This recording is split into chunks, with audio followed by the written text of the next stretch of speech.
There's a study out of Cornell that nobody talks about at dinner parties. Researchers followed adults into old age and asked them, near the end of their lives, what they regretted most. Not the big stuff, not the career they didn't pursue or the country they never visited. The thing that came up over and over, quietly, almost embarrassingly, was this. They wished they'd been more present with the people right in front of them. Not more successful, not more productive, more there. Now hold that thought for a second, because somewhere in America right now, there's a grandfather sitting in a recliner while his 7-year-old granddaughter is 2 feet away, trying to show him something on her tablet, and he's half watching the news. And he's not a bad man. He loves that little girl more than he can say. He just doesn't quite know what to do with the distance between them. The age gap, the tech gap, the everything gap. So he defaults to being physically present, but mentally somewhere else. And she notices. Kids always notice. And here's the thing. That gap is real, but it's not as wide as it looks.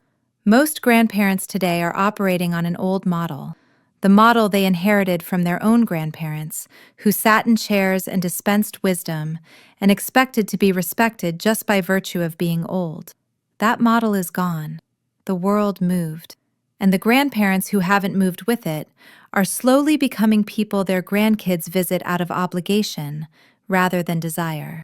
That's a hard sentence, but you already knew it was true.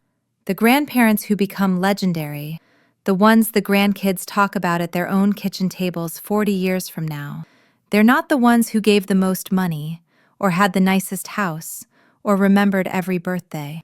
They're the ones who made the kid feel like the most interesting person in the room. They're the ones who said yes when it was easier to say not right now. They're the ones who had a story for every question and actually listened when the kid talked back. That's not magic. That's a set of choices. And choices can be made at any age. Let's start with something that sounds simple but isn't. Presence. Real presence. Not just being in the same zip code. There's a difference between showing up and actually arriving. And most of us, if we're honest, spend a lot of our lives just showing up. We're there in body, but we're running a background process in our heads. The prescription we need to refill. The thing we meant to say to our spouse. The bill that still doesn't make sense. That background process is the enemy of connection, and it doesn't care that you drove 2 hours to see these kids. Here's what the grandparents who get this right actually do. They make a ritual out of putting their phone in another room, not announcing it, not making a show of it, just doing it. Because the moment you put your phone down in front of a child, something shifts. They feel it. You feel it. The air changes a little. You're available in a way that most of the adults in their lives aren't, and they know it. And then they ask a different kind of question. Not, how's school, which is the question equivalent of a grocery store, how are you, designed to produce exactly no real information, but something specific, something that requires them to actually think. What's the weirdest thing you learned this week? Is there anything that happened lately that nobody believed you about? If you could change one rule at your school, what would it be? You're not interrogating them. You're telling them, without saying it, that you think they have something worth hearing. Kids who feel heard by their grandparents don't forget it. Ever. Now, I want to talk about something that makes a lot of people our age uncomfortable, and that's the question of relevance. There's a fear, sometimes spoken, usually not, that the world has moved so far past us that we don't have anything to offer kids who've grown up with the internet, with streaming, with a pace of life that would have been unrecognizable to us at their age. That fear is understandable. It's also wrong, but not in the way you might expect. You're not going to out-tech them. You're not going to out-pop culture them. Don't try. That's not your lane, and it's not your job. Your job is to be something they cannot find anywhere else. Someone who has actually lived through things. Someone who remembers when the thing that's now history was just Tuesday. Someone who failed at something and kept going. someone who lost something important and found a way to carry it. That is irreplaceable. In a world where everything moves fast and nothing has any weight, a person with real history is exotic. But here's the catch. You have to tell the stories, and you have to tell them right. Most grandparents tell stories the wrong way. They lead with the moral. They start with the lesson they want the kid to walk away with, and then they build the story backward from there. And the kid can feel the agenda, and the story dies. The grandparents who are remembered tell stories that start in the middle of a moment, a smell, a sound, a specific detail that pulls the listener into a scene before they even know where they're going. They let the story do the work. They don't announce what it means. Think about the best story someone ever told you. I'd bet money it didn't start with, and the lesson I learned was, it started with something that made you curious. It started with a door opening into a world you hadn't seen before. Tell your grandkids about the time you were scared and didn't know what to do. Tell them about the job you hated, or the relationship that almost broke you, or the moment you realized your own parents were just making it up as they went along. Tell them the embarrassing stuff. Tell them the stuff that didn't work out. Kids don't need more examples of perfection. The world is full of those. They need examples of people who lived through the mess and came out the other side. Those are the stories that stick. Now, let's talk about doing things together, because this is where a lot of grandparents miss an enormous opportunity. There's a temptation to entertain grandkids, to take them places, show them things, spend money on experiences that are supposed to create memories. And look, I'm not saying a trip to the ballpark doesn't matter. It does. But the research on what kids actually remember is kind of humbling for anyone who's spent money trying to impress a 9-year-old. What they remember is what you did together, not what you bought, not where you took them, what you made, what you built, what you cooked, what you figured out side by side. There's a grandmother in Ohio, I read about her a few years ago, who taught her granddaughter to make pierogi from scratch every Christmas. The granddaughter is in her 30s now, has her own kids, and she still makes pierogi every December. Not because she particularly loves pierogi, because every time she makes them, she's back in that kitchen, flour on her hands, her grandmother telling her the dough has to rest or it won't behave. That grandmother has been gone for 15 years. She's in the room every Christmas anyway. That's what we're talking about. That's the whole thing. What do you know how to do? What can you teach? It doesn't have to be profound. It doesn't have to be a dying art. If you can fish, teach them to fish. If you can fix a leaky faucet, show them how.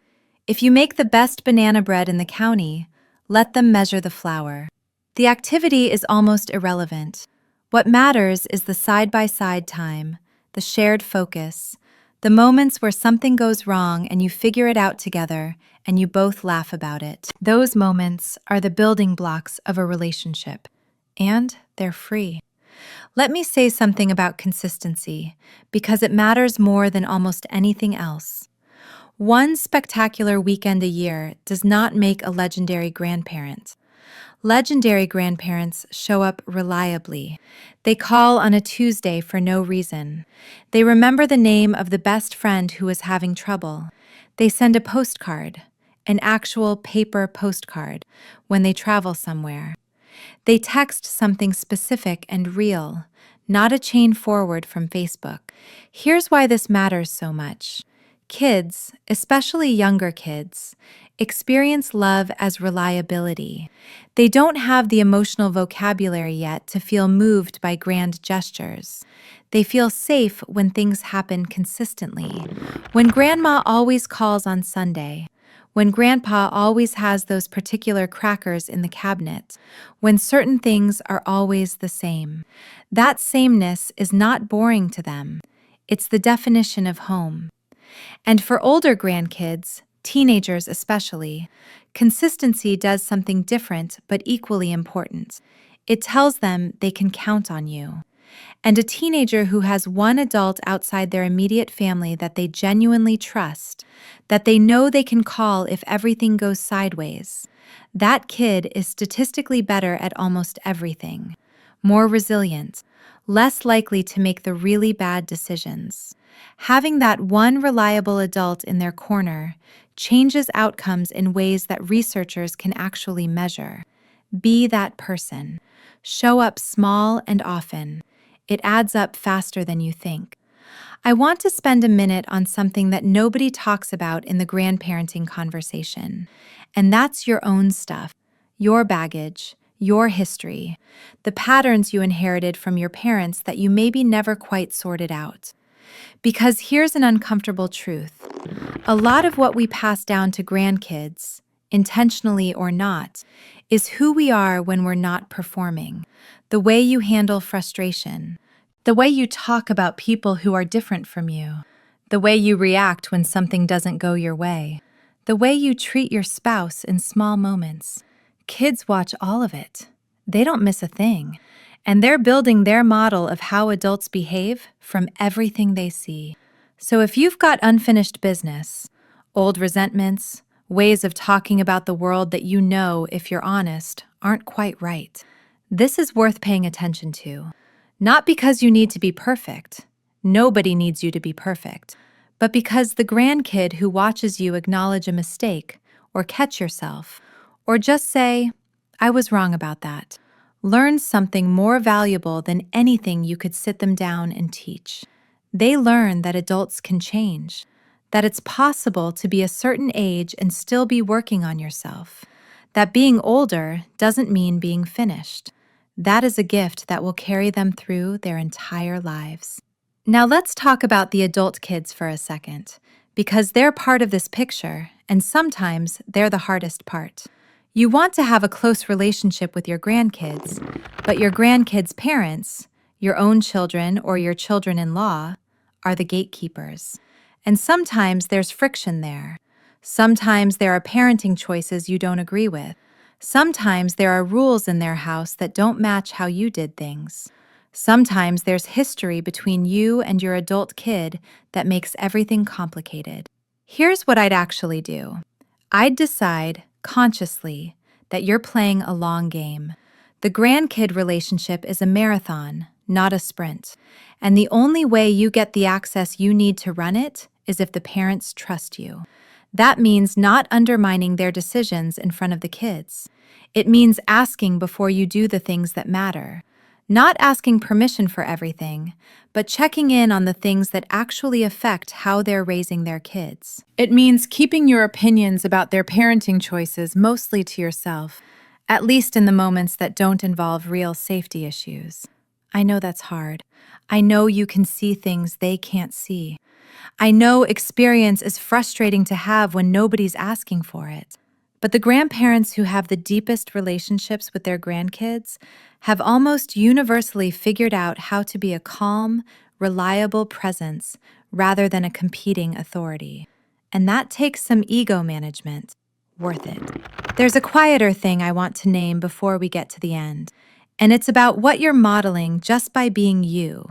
Not the things you teach, not the stories you tell, but the life they see you living. Grandkids who watch their grandparents stay curious, who see them read or learn something new, or care about the world, or make things, or stay connected to friends, or handle loss with some grace. Those kids have a picture of what aging can look like that is different from the one the culture gives them.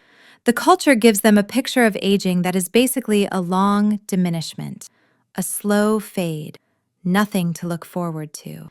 You can be a walking argument against that narrative, not by pretending things aren't hard. Things are hard, and they know it, and if you pretend otherwise, they'll trust you less. But by showing them that the years past 50, 60, 70 can still have juice in them, still have interests, still have humor, still have love that surprises you, that is not a small thing to show a young person. That might be the most important thing. Because here's what all of this comes down to, really. Your grandkids don't need a grandparent who's perfect, or rich, or young, or always healthy, or always available, or good at technology, or hip to whatever they're into this year. They need a grandparent who is genuinely, completely, no performance necessary, interested in them, who finds them fascinating, who treats them like they already are the people they're on their way to becoming. That kind of attention is so rare in a distracted world that it lands like a hand on the shoulder. It lands like someone finally saying, I see you. And kids, all kids, every age, are hungry for exactly that. The grandparents who get remembered are not the ones who had the most to give. They're the ones who gave the most of themselves, the time, the attention, the real stories, the honest presence, the consistency of showing up, small and steady and genuinely glad to be there. You already know how to do this. You've been learning your whole life. The only question is whether you decide to show up fully. The flower on your hands, the phone in the other room, the question that takes them by surprise, or whether you let the days go by assuming there's more time than there is. There's still time. Use it like you mean it.